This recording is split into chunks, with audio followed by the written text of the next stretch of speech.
Assalamualaikum warahmatullahi wabarakatuh. Ketemu lagi di kuliah series Desain Komunikasi Visual. Kali ini dalam kuliah series ini kita akan membahas terkait dengan logo. Jadi dalam satu series Desain Komunikasi Visual ini kita akan membahas tiga hal.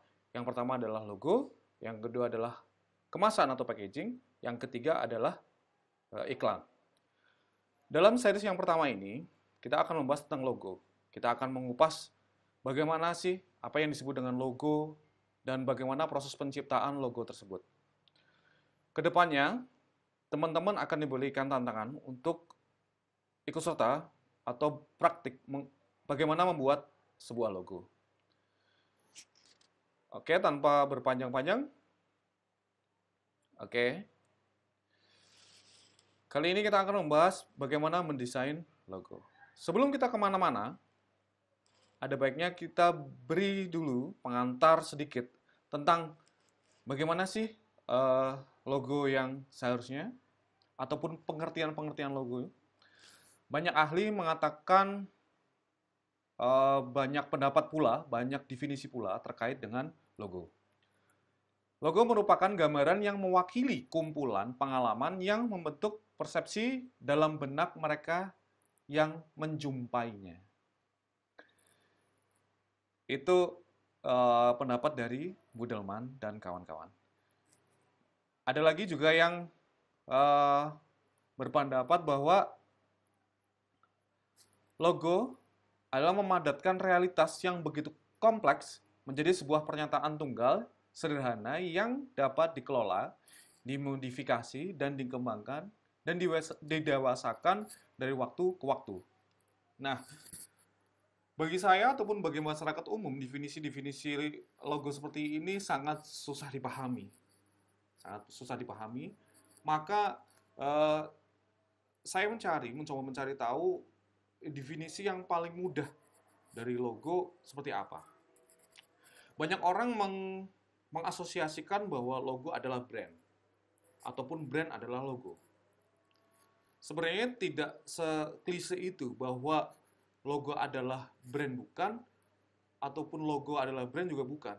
Namun, apabila logo bagian dari brand, jawabannya iya. Begitu pula dengan brand yang bagiannya ada di dalamnya adalah logo. Maka, definisi yang paling gampang digunakan adalah seperti ini. Apabila brand diupamakan sebagai seseorang dengan kondisi penuh, seutuhnya, dengan bodinya, dengan badannya, tangan, kelengkapannya, dan brand itu sebuah keutuhan manusia dengan karakternya, dengan logat bicaranya, dengan intonasinya, maka logo hanyalah bagian kecil dari keseluruhan tubuh ini, yaitu cuma wajahnya saja, ataupun nama panggilan. Pada saat kita memanggil sebuah nama panggilan, tentu kita akan di dalam pikiran kita kita akan mengasosiasikan terhadap wujud tertentu ataupun nama tertentu, wujud seseorang dengan karakter tersebut.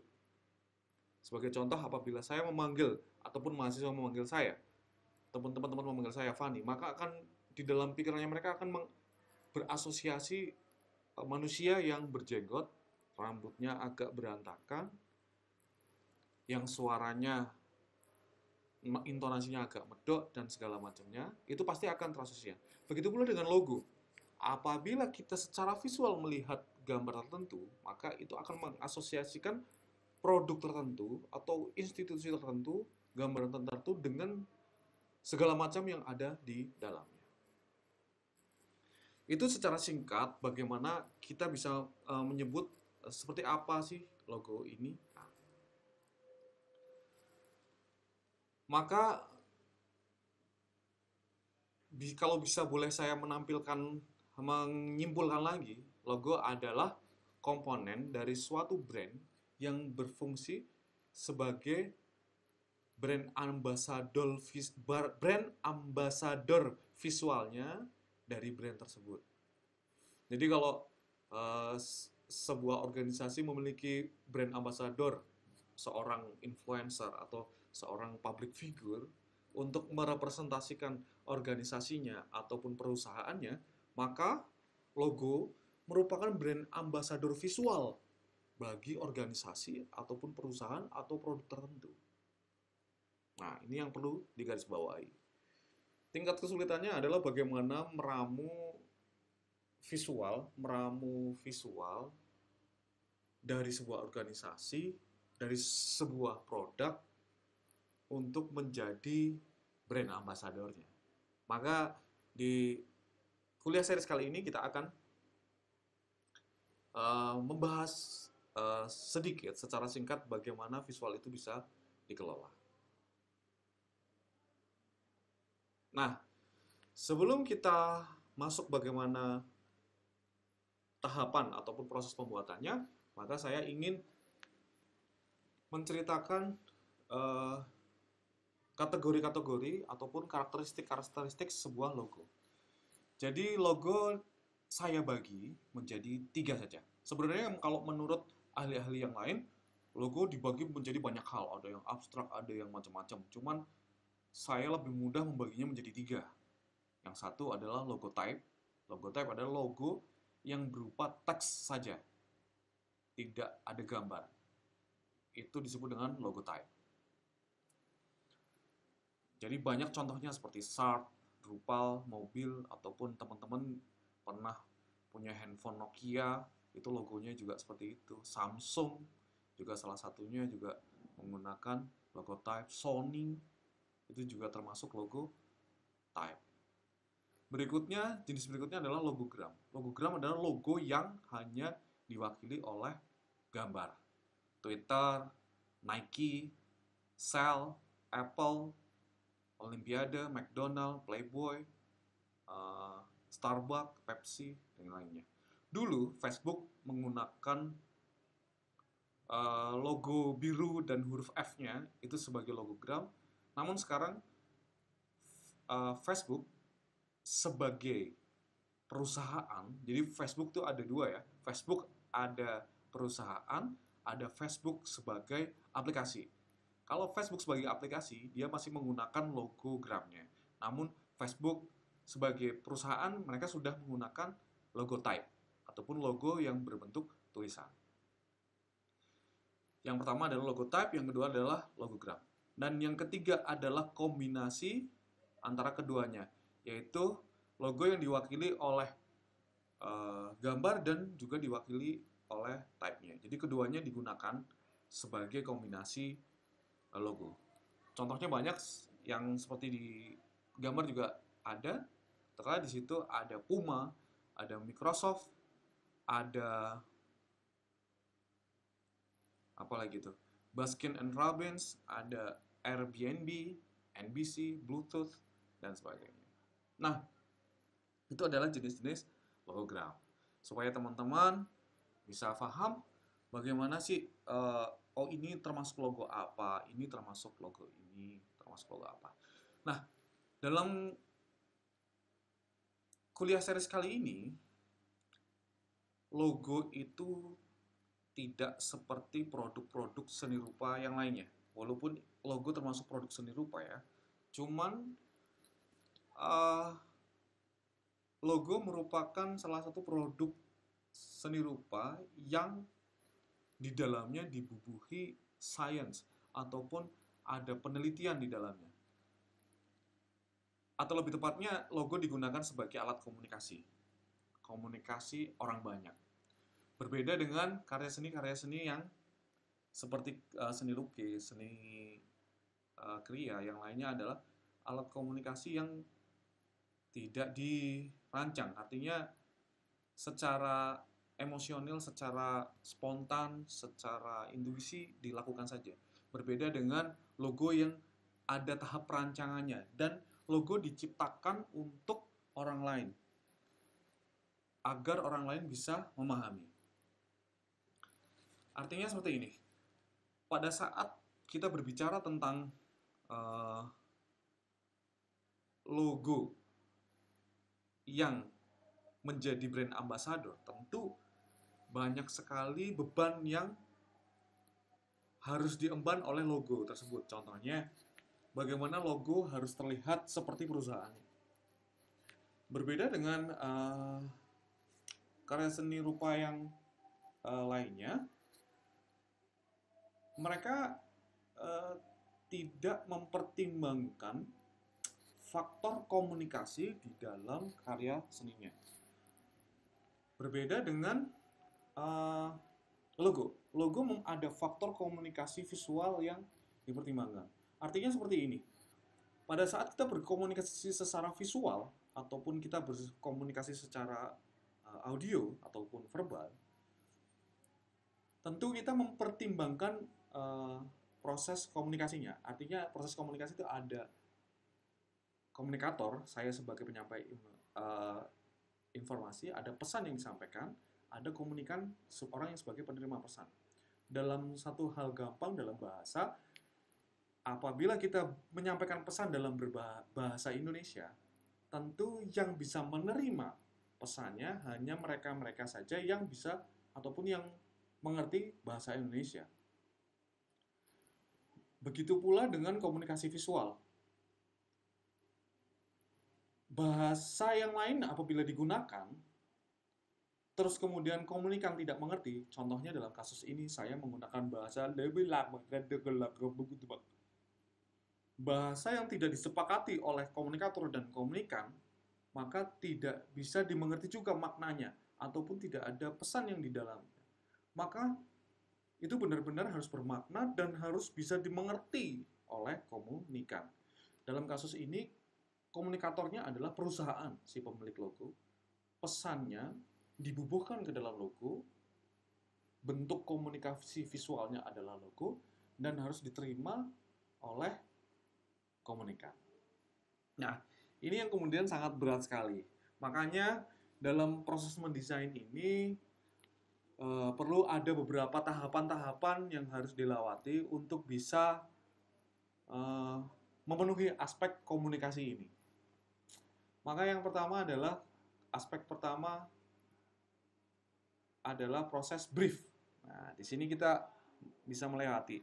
Jadi desain proses ini hampir dilakukan oleh hampir semua produk yang akan kita kerjakan dalam kuliah series desain komunikasi visual ini. Jadi logo, kemasan, dan iklan, mereka semuanya menggunakan proses ini. Pertama adalah proses brief.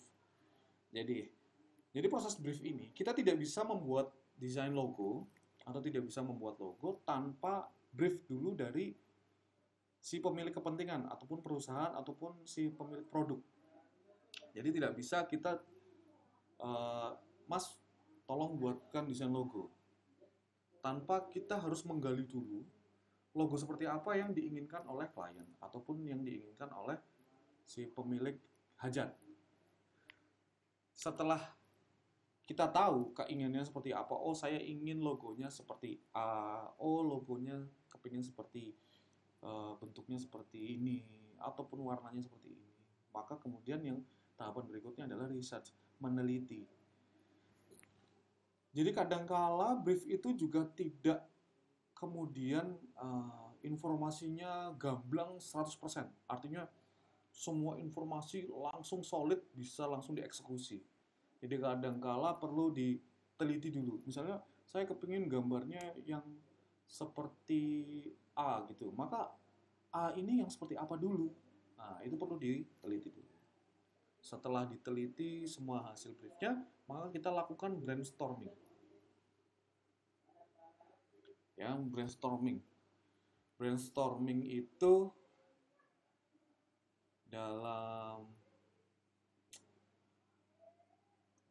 kegiatan berseni lukis adalah mencari inspirasi. Mencari inspirasi cuman dalam pagar-pagar atau kaidah-kaidah desain yang disepakati atau dalam pagar-pagar brief yang sudah diberikan. Artinya kita mencari inspirasinya dalam kotak brief yang sudah disepakati. Jadi nggak boleh keluar dari kotak.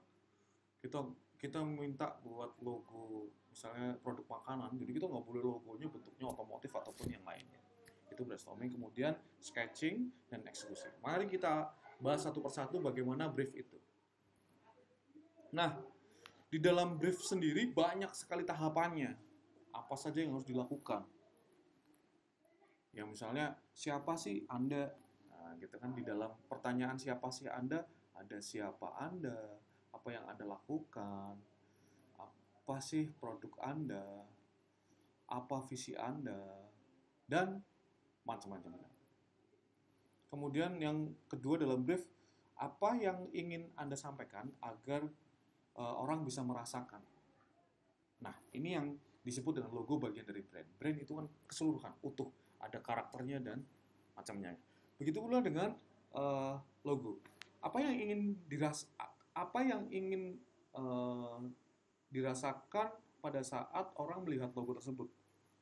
Contohnya ini, pada saat kita menggunakan sepatu yang berlogo Nike, perasaannya seperti apa? Ataupun bagaimana kita menggunakan sepatu ada logonya Converse misalnya. Maka perasaannya sama atau berbeda? Maka ini juga perlu ditanyakan. Yang ketiga adalah special wishes. Ingin sesuatu yang khusus nggak? Saya kepingin logonya sekali lihat orang langsung bereaksi tertentu, maka itu juga harus disampaikan di dalam kolom brief. Setelah yang terakhir adalah bagaimana caranya bekerja. Jadi proses bekerja pada saat tahap briefing ini, proses bekerjanya Anda, proses tahapan kita mendesain juga disampaikan di awal.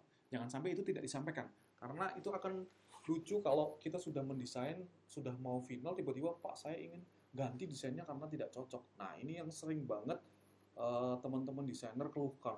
Desainnya ganti-ganti, terlalu banyak revisi dan bla bla bla. Sebenarnya kalau tahapan mendesainnya sudah disampaikan di awal sekali, maka klien bisa mengerti. Tidak perlu khawatir bahwa nanti terlalu banyak revisi dan bla bla bla. Berikutnya adalah setelah itu disampaikan, maka teman-teman bisa lakukan brainstorming. Nah, sebelum brainstorming ini yang biasa saya lakukan pada saat brief.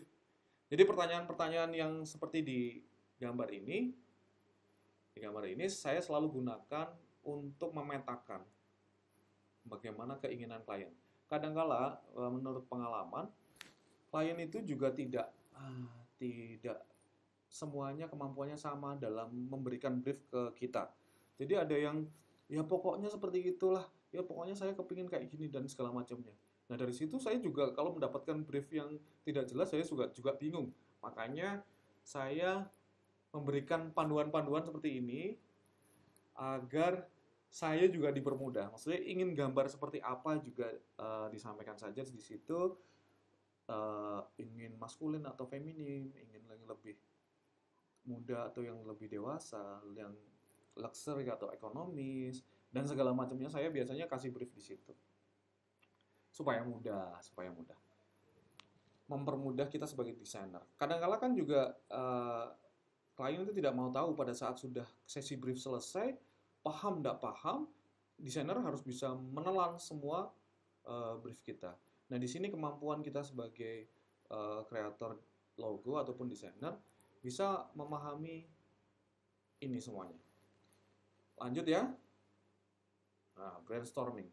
Tahap brainstorming itu adalah tahap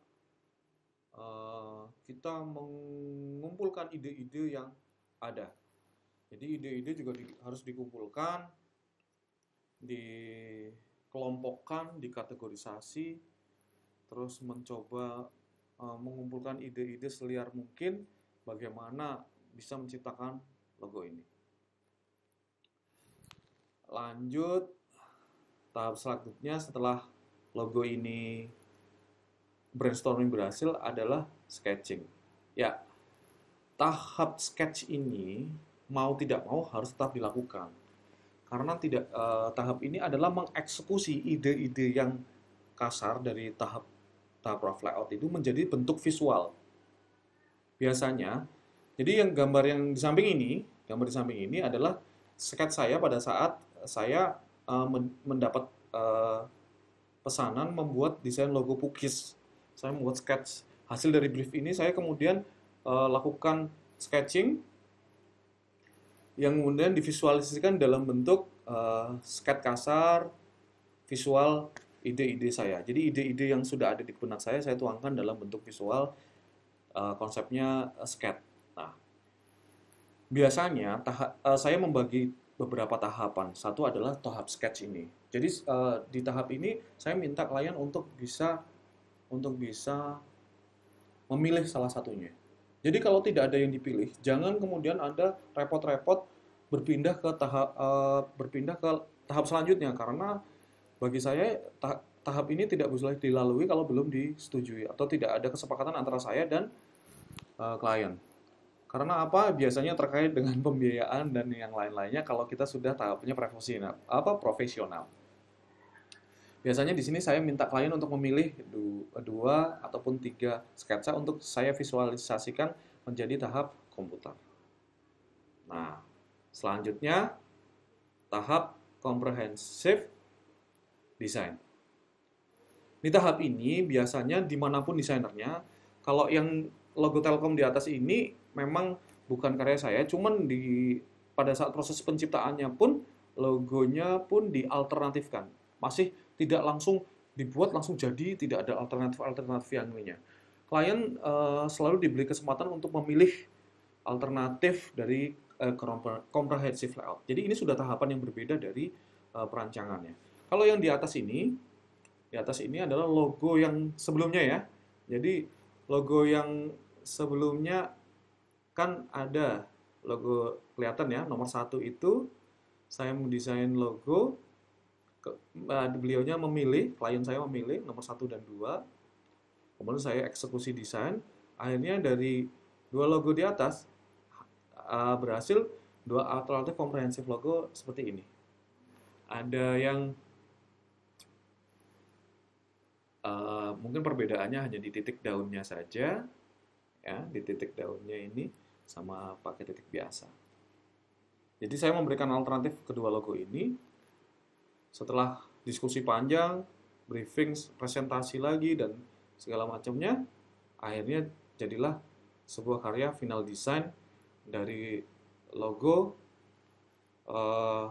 Pukis Noto Kusuman Haji Umar. Jadi produk ini kliennya dari Solo. Kebetulan saya mengerjakan ini menggunakan daring, artinya saya tidak pernah bertemu dengan kliennya secara langsung. Jadi proses briefnya juga daring, menggunakan teks, Google Form, dan yang lainnya, form-form online. Akhirnya presentasi juga saya lakukan menggunakan Messenger WhatsApp, dan diskusi juga dilakukan di sana. Dan akhirnya dipilihlah final design seperti di samping ini,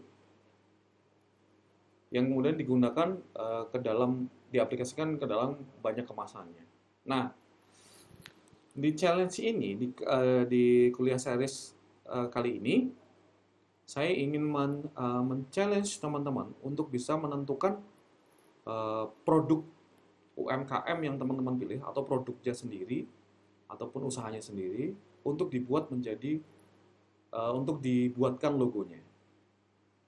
Ya, jadi silakan teman-teman pilih UMKM yang teman-teman pilih, kemudian silakan langsung digali untuk diajak brief. Jadi hasil pertemuan briefnya kita akan dibahas di series berikutnya. Saya ucapkan banyak terima kasih. Semoga penjelasan yang singkat ini bisa dimengerti oleh teman-teman semuanya. Kalau masih ada bingung di sana-sini atas penjelasan saya terkait dengan logo, silakan teman-teman bisa menuliskan di kolom komentar. Nanti kita bahas ataupun saya akan buka sesi Q&A terkait dengan logo ini. Jangan lupa teman-teman juga like and subscribe channel saya agar bisa terus mendapatkan notifikasi dari kuliah series kali ini. Terima kasih atas perhatiannya. Sampai ketemu di kuliah series berikutnya. Assalamualaikum warahmatullahi wabarakatuh.